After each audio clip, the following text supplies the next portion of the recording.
You've probably been told that real psychological healing turns you soft, open, endlessly understanding. Someone who radiates warmth and unconditional acceptance wherever they go. It's a comforting story, and it's wrong. Carl Jung spent years observing what actually happened when an empath integrates their shadow, and what he found was not gentle, not soothing, and certainly not harmless. A truly integrated empath does not become easier to access. They become immune, and that immunity makes them dangerous, not through force or aggression, but through clarity. When awareness is no longer confused with weakness, entire systems that rely on your unconscious compliance begin to collapse. Jung watched this transformation unfold repeatedly as hypersensitive, fragmented individuals moved from raw emotional exposure into something far more formidable, psychological sovereignty. Before integration, the empath lives in what Jung described as a state of constant psychic exposure. Your nervous system has no real insulation. You pick up on emotional signals others never consciously register, the tension in a room before a word is spoken, the hostility hidden beneath courtesy, the sadness someone carries without language for it. This isn't spiritual fantasy. It's heightened perception forged through necessity. You learn to track micro-expressions, subtle shifts in tone, behavioral contradictions, because your early environment demanded it. Maybe a parent's mood decided whether the day felt safe or volatile. Maybe you grew up where what was said never matched what was felt. So you adapted the way soldiers adapt, sharpening threat detection because missing a signal had real consequences. But that adaptation came with a cost. As your perception became more refined, your boundaries quietly disappeared. You entered what Jung called unconscious participation, the inability to separate your inner world from the emotional material of others. You didn't just notice what people felt, you took it in. You walked into a space and absorbed the collective emotional residue of everyone there, anger, grief, unresolved trauma, as if it belonged to you. This wasn't a choice. Your psyche was organized around receptivity, and without individuation, that openness turned into indiscriminate intake. You carried other people's darkness because no one taught you that it wasn't yours to hold. Over time, the unintegrated empath builds an identity around this absorption. You come to believe that your role is to process pain on behalf of others. You're the family mediator before you're old enough to understand what's happening, the friend who always gets it, the partner who can endure anything. With each role, more borrowed suffering piles on. Boundaries feel like rejection. Limits feel like abandonment. You agree when your body protests. You stay when every signal says leave. You learn to smile through your own erosion because you mistake endurance for worth and sacrifice for love. Jung saw this pattern again and again. The empaths who came to him weren't suffering from classic neurosis or obvious pathology. They were suffocating under psychological material that didn't originate in their own unconscious. They had become storage units for the collective shadow, other people's denied aggression, repressed desires, unspoken shame. Living this way distorts the sense of self. When you spend years carrying emotions that aren't yours, you lose access to your own inner signal. You can read everyone else with precision, yet struggle to name what you feel. You become an advanced psychological instrument aimed outward, with no mechanism for internal calibration. This is the pre-integration state. Extreme perception, no protection. Total self-abandonment masquerading as compassion. Jung understood that individuation rarely begins by choice. Most people are forced into it by rupture. For the empath, that rupture usually arrives as betrayal, not mild disappointment, but something that breaks your internal logic. It's often the person you protected most, the one you absorbed pain for, the one you trusted would never exploit your openness. Then the truth surfaces. The deception wasn't accidental. It was ongoing. Your empathy was treated like a resource, something to be extracted. In that moment, something irreversible happens. Not because you're destroyed, but because the delay is over. You either continue overriding what you know, continue absorbing, continue translating harm into excuses, or you finally trust the perception you've suppressed all along. Jung called this the confrontation with the shadow, but for the empath, it takes a sharper form. It's the moment you meet the parts of yourself you labeled unacceptable. Your anger, your capacity to cut ties, your ability to say no and mean it. The traits you were taught to see as cruel, selfish, or dangerous are waiting there. Integration demands you reclaim them. And this is not a soft or affirming process. You don't integrate your shadow through mantras or exercises.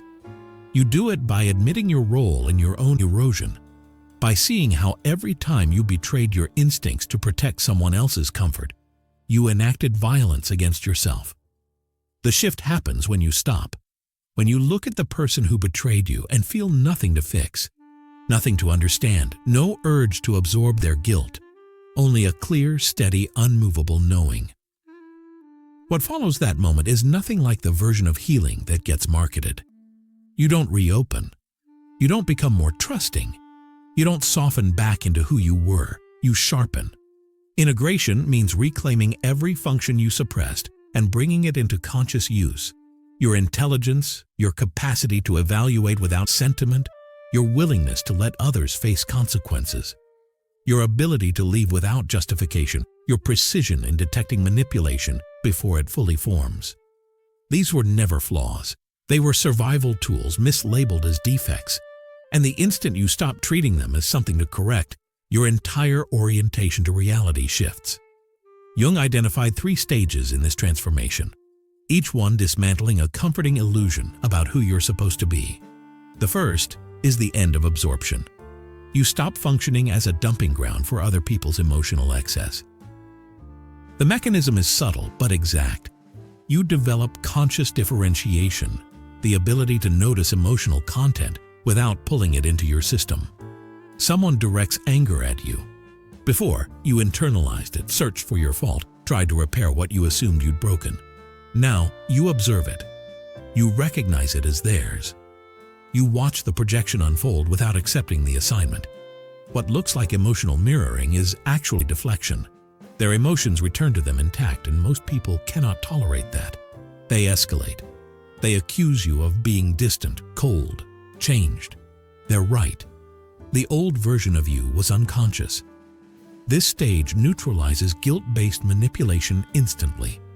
When you no longer accept responsibility for emotions that aren't yours, the entire structure collapses. You're not being cruel.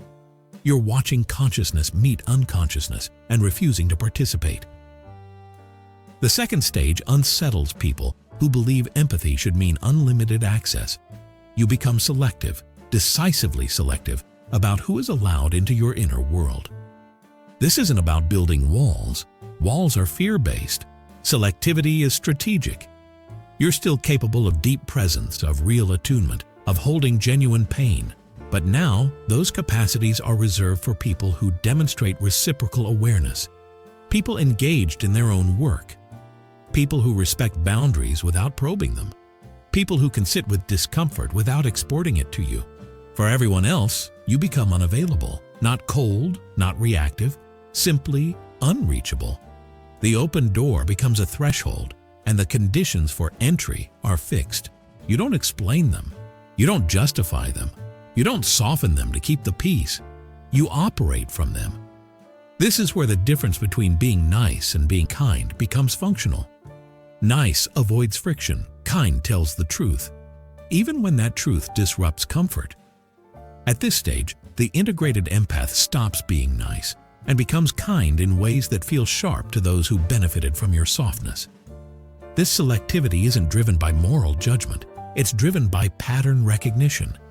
You've watched how certain personality structures unfold. You know the arc. You can anticipate outcomes because you've seen the same dynamics repeat across countless relationships. You don't need extended time anymore. Within a few interactions, not through mystical intuition, but through accumulated data, through an unconscious archive you've been compiling since childhood. The third stage is the one that would truly unsettle most people if they understood it. By this point, you've differentiated psychologically to a degree few ever reach. You're no longer just empathic. You're predictive. Consider what you've actually been doing all these years. Every time you absorbed someone's emotional state, you were recording information. Every time you scanned a room, you were mapping patterns. Every time you sensed intention before action, you were refining a model of human behavior. The unintegrated empath gathered all this data but distrusted it, felt guilty for drawing conclusions, silenced their own assessments. You told yourself you were being unfair when your perception flagged danger.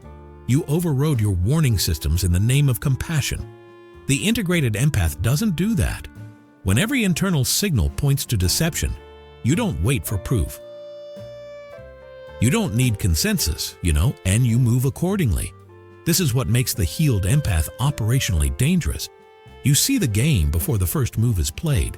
Someone sits across from you, and within moments you understand what's coming because you've witnessed this exact sequence before, down to the micro expressions, the tonal shifts, the behavioral rhythm that never lies. This is differentiated perception at full capacity. You're processing emotional and psychological information at a depth most people never develop. What once existed as a survival reflex has become a refined detection system built through years of necessity. And this is where Jung drew a crucial distinction. You could use this ability destructively. You understand manipulation mechanics better than many who rely on them. You know which insecurities to activate, which fears to press, which wounds would guarantee compliance. You hold the full blueprint. The difference is that you don't deploy it. Jung observed that what separates those who integrate their power from those who weaponize it is conscious ethical choice.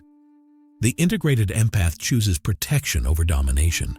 You see the shortcuts, you recognize the advantage your psychological awareness gives you in almost every interaction, and you decline to use it, not because you can't, but because you've developed something more stable than leverage. You've developed integrity. This is what Jung meant by individuation, the union of light and shadow into a single, coherent operating system. You can access deep compassion and ruthless accuracy without contradiction. You can be gentle or severe depending on what the moment requires. You're no longer trapped in one mode of being. When this integration completes, the effect extends beyond your inner world. Your presence begins to destabilize systems built on avoidance and dysfunction, not because you confront them directly, but because you withdraw the role you once played in keeping them intact. Family structures that relied on your emotional labor can no longer function the same way. When the person who absorbed tension, smoothed over conflict, and sacrificed themselves for false harmony steps out of position, the system is forced to reorganize, and that reorganization reveals truths that were always there, just never faced. Your father can no longer drink without consequence when you stop managing the aftermath. Your mother can no longer outsource her emotional processing to you when you refuse the role. A former partner loses their grip the moment guilt no longer works. The empath who sustained these dynamics is gone. In their place stands someone who values inner peace more than conflict avoidance. Some relationships deepen. The people who respect your change, who feel challenged rather than threatened, begin their own work. Those connections become more honest than anything you had before. Others collapse, and they collapse loudly. The ones who benefited from your unconsciousness react with anger, recruit allies, rewrite the story so that you're the problem. If you're the problem, they don't have to evolve. This is where your real power shows. You don't argue, you don't defend, you watch. You let reactions reveal character, and you choose accordingly without resentment, without spite, only clarity. This is conscious participation. You meet reality as it is, not as you hoped it might become. You see people clearly, accept what you see, and make relational choices from that clarity. No more attachment to potential. No more waiting for someone to turn into who they could be. No more self-erasure for bonds that drain instead of nourish. What emerges after full integration is what Jung called the individuated self. Someone who has descended into their own darkness, reclaimed what was exiled there, and returned with capacities most never develop. You're no longer terrified of loss because you've already released the version of yourself that needed to be indispensable. You can let go of anyone misaligned with your truth. That freedom makes you attractive to conscious people and intolerable to those who remain unconscious. Your sensitivity was never the liability. It was a perceptual system waiting for structure. You're not less sensitive now, you're consciously sensitive. And that distinction changes everything. Awareness turns what once felt like vulnerability into advantage. You can feel deeply without dissolving. You can see darkness without being pulled into it. You can engage on your terms and disengage without collapse. This is the part Jung understood that most people miss. Healing is not a return to who you were before the pain. That version couldn't survive. It was unprotected. Integration creates someone far more capable, awake, whole, and no longer divided against themselves. You now carry both tenderness and steel without conflict. Openness and impenetrable boundaries exist side by side. You're no longer too much for this world, and the world no longer gets unrestricted access to you. You can hold space for darkness without being consumed by it. You can love without disappearing inside that love. You can recognize deception without losing your integrity in the process. The unintegrated empath asks why this happened to them. The integrated empath understands it happened to forge someone who cannot be manipulated, cannot be guilted, cannot be pulled back into unconscious roles. You were never meant to rescue everyone. You were meant to rescue yourself, and by doing that, become evidence that integration is possible. This is the transformation Jung observed. Not a return to innocence, but an advance into sovereignty. You don't argue your boundaries. You don't justify your clarity. You don't try to be understood. You see the pattern, make the assessment, and act. Often by leaving quietly, without drama or explanation, until your absence does the speaking. This is what a healed empath becomes. Not softer, not more accommodating, not endlessly available. You become self-possessed, grounded in your knowing, immovable in your limits, unreachable by unconscious manipulation. You become compassion with precision, empathy paired with self-respect, presence that cannot be exploited. And that combination is one of the most formidable configurations in human psychology. You understand now what once took years to learn. Protecting your peace isn't selfish, it's sane. Walking away from toxicity isn't weakness, it's self-respect in motion. Choosing yourself isn't cruelty, it's the foundation of every relationship that won't consume you. When that choice becomes non-negotiable, the field shifts. People who drained you begin to avoid you. Situations that depleted you stop forming. The chaos that once followed you loses the ability to find you. Not because you're hiding, but because you're operating from a level where unconscious behavior can't reach.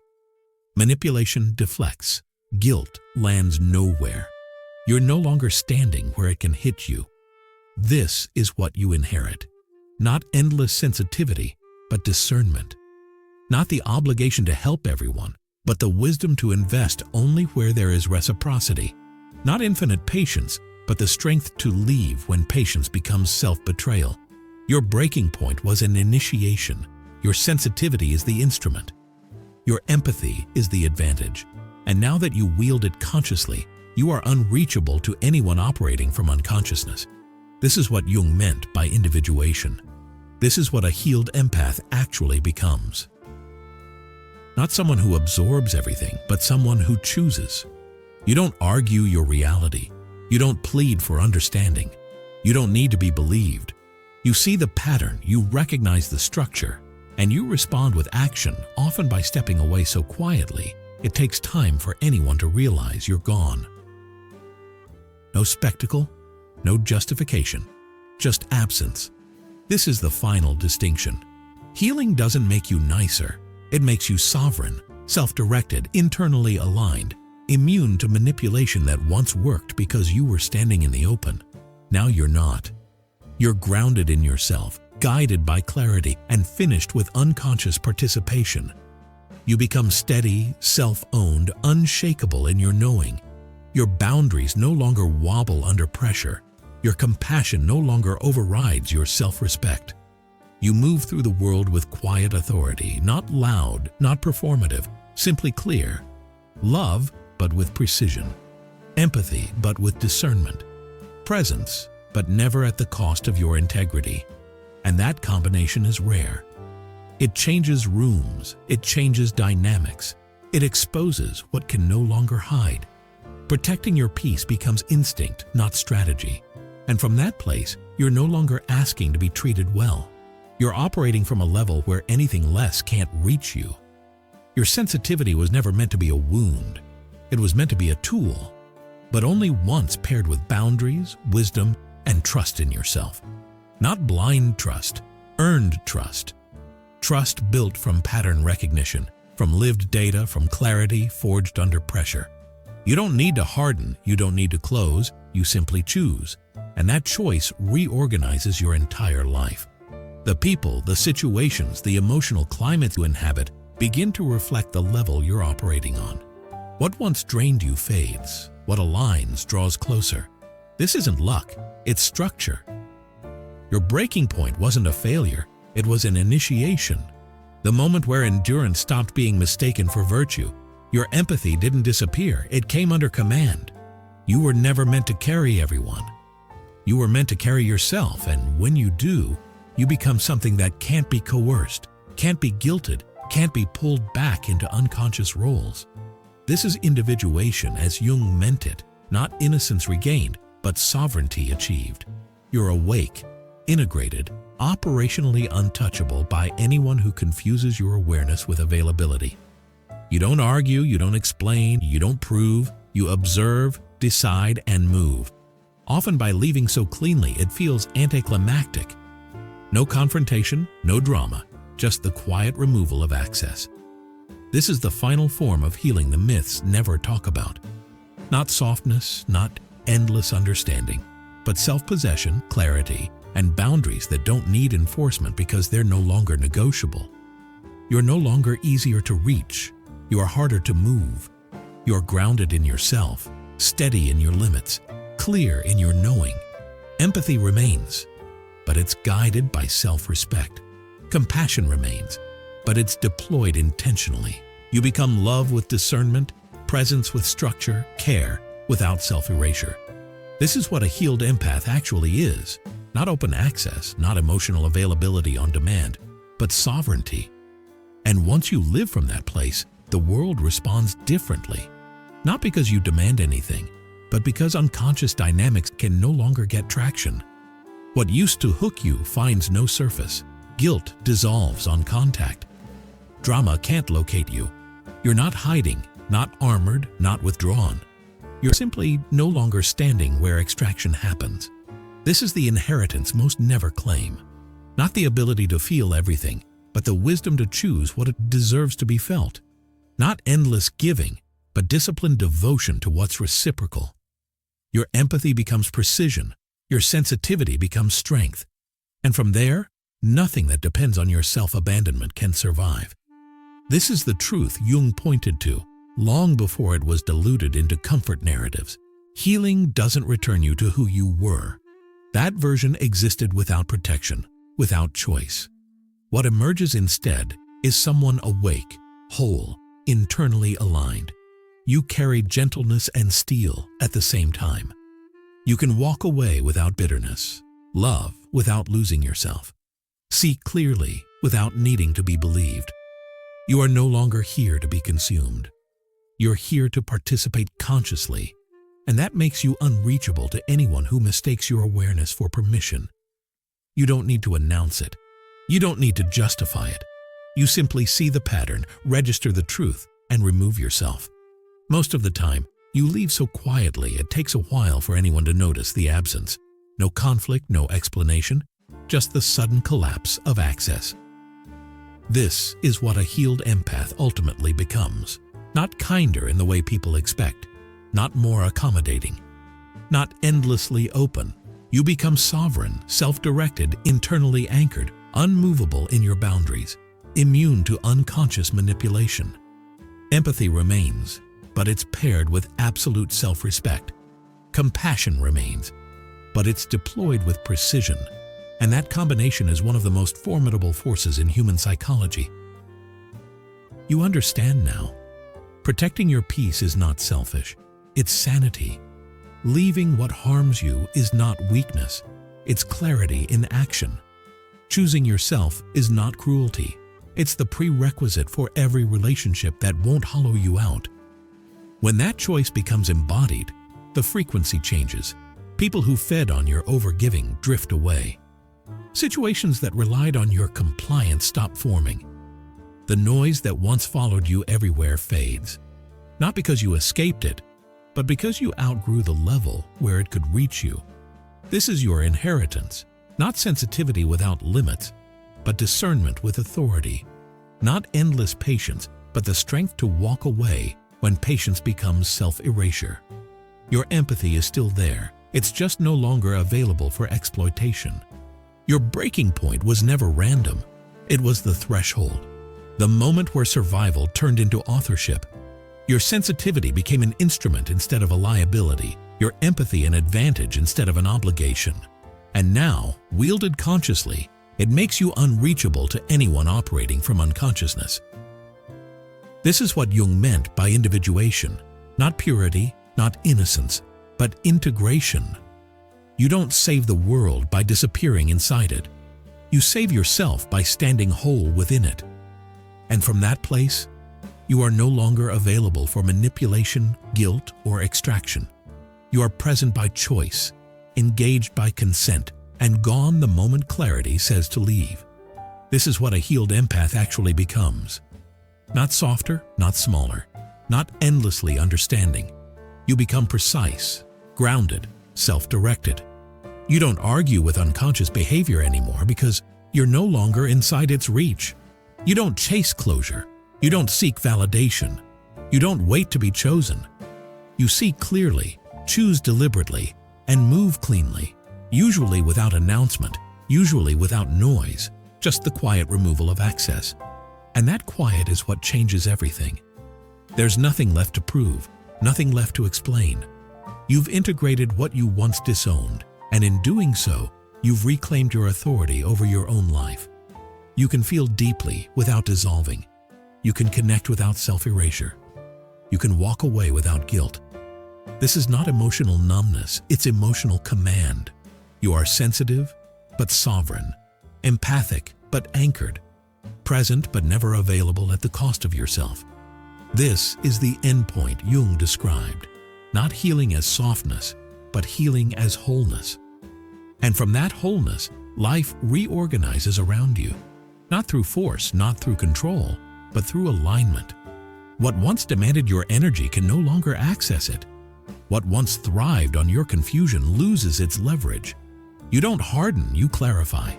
You don't withdraw from the world, you meet it on your terms. Sensitivity remains sharpened and directed.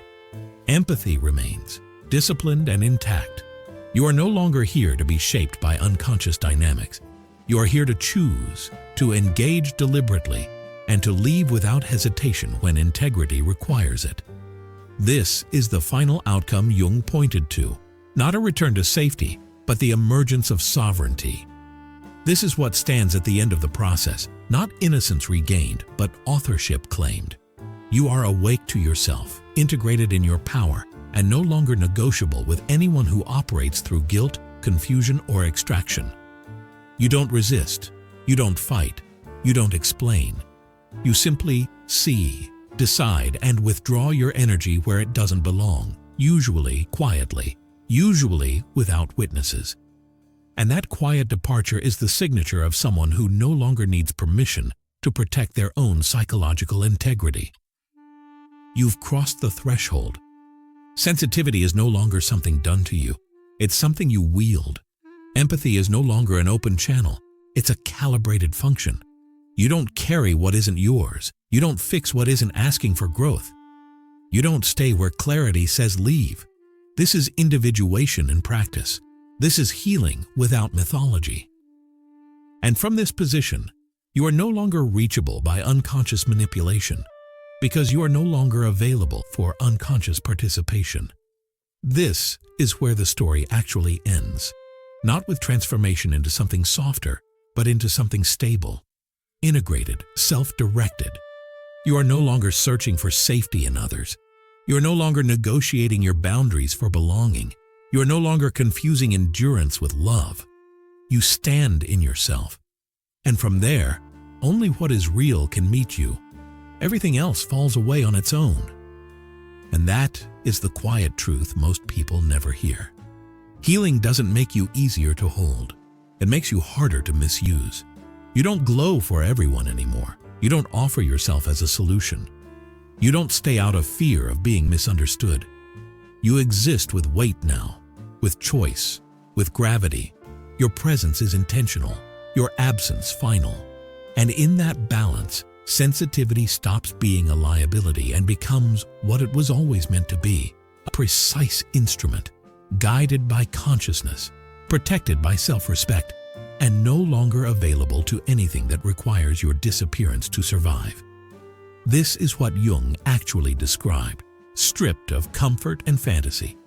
Not a return to who you were, but an advance into who you can now be, conscious, integrated, unavailable for exploitation. You don't argue with patterns anymore. You don't try to be seen correctly. You see clearly, assess accurately, and move in alignment with what you know, often by leaving without noise, without explanation, without residue. The healed empath isn't softer, kinder, or more open. They are sovereign, and sovereignty is what finally makes you untouchable to anyone who mistakes awareness for access. You don't disappear. You disengage. There's a difference. You remain present, but only where presence is earned. You remain loving, but only where love doesn't require self-erasure. You remain empathic, but no longer exploitable. This is the final configuration Jung observed, the one that rarely gets named because it unsettles people. Healing doesn't make you universally accessible. It makes you selectively available. And that selectivity isn't cold, it's conscious. It's the natural outcome of someone who has seen too much to pretend, felt too deeply to remain unguarded, and integrated enough to never abandon themselves again. At this point, nothing dramatic needs to happen. There's no announcement, no confrontation, no need for closure. You simply stop offering yourself where it costs you your integrity. You stop translating harm into understanding. You stop carrying what was never yours. And as you do, entire dynamics dissolve without effort. People who relied on your guilt lose their leverage.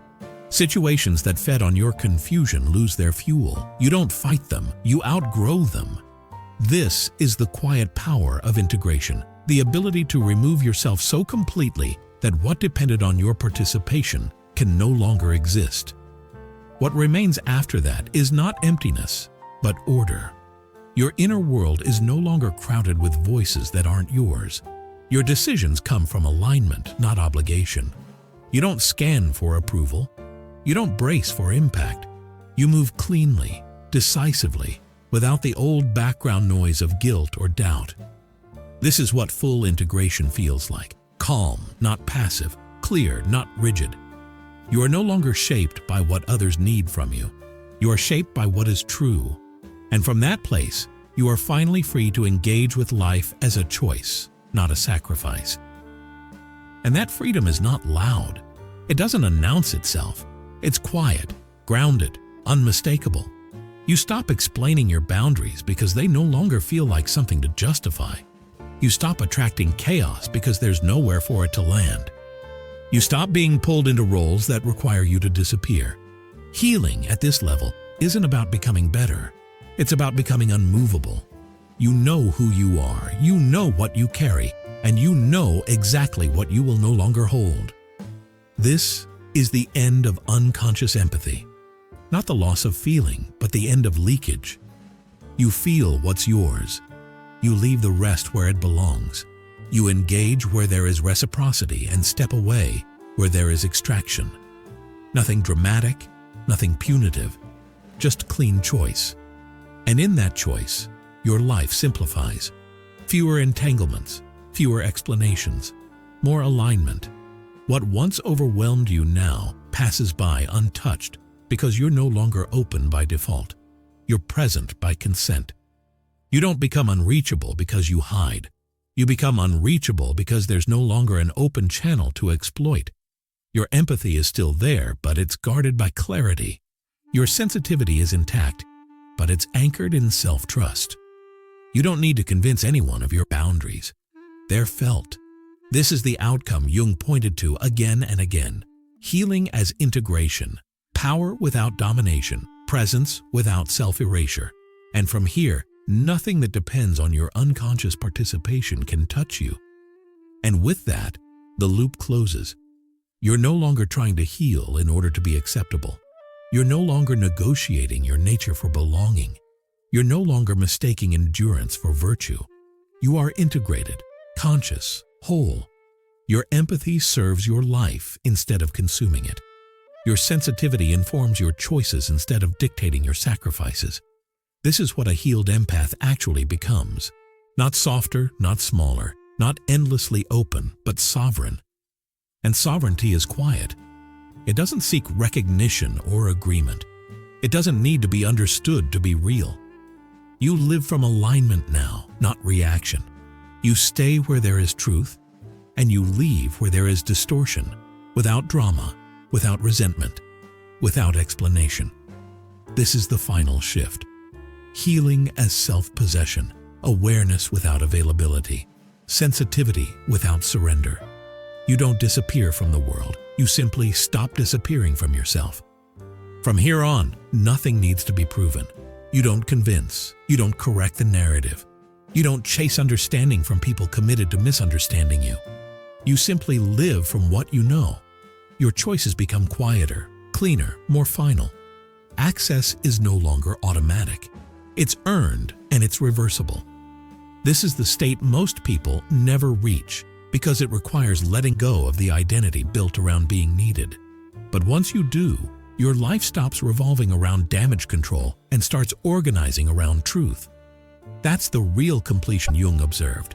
Not healing as relief, but healing as authorship over your own existence. And authorship changes everything. You're no longer living as a response to other people's needs, moods, or expectations.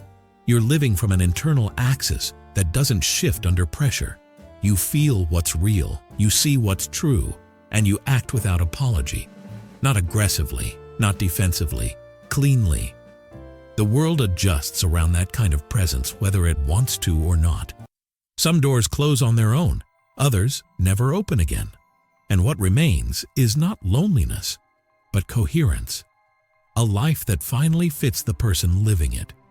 This is where the process ends, not in withdrawal, not in isolation, but in sovereignty, quiet, grounded, unavailable for anything that requires you to abandon yourself to survive. And from that place, there's nothing left to chase. No role to perform, no pain to translate into purpose. You don't need to prove depth by suffering or worth by endurance. You simply live in alignment with what you know. Your empathy no longer leaks outward in every direction. It's focused, intentional, available only where there is truth, effort, and mutual presence. This is not withdrawal from life. It's full participation without self-erasure. You are here, fully, but no longer for sale to unconscious patterns. And that, quiet, firm, unquestionable, is the final form of healing. So if you feel different now, quieter, less willing to explain yourself, less interested in being understood by people who never tried to see you clearly, nothing has gone wrong. That's integration doing its work. You didn't lose your empathy, you took ownership of it. You didn't harden, you stabilized. You didn't become distant. You became precise. This is what remains when unconscious participation ends. You move with intention. You offer presence but choice. You leave without guilt when clarity says it's time. No announcements, no lessons, just alignment. This isn't the end of sensitivity. It's the moment sensitivity finally answers to you.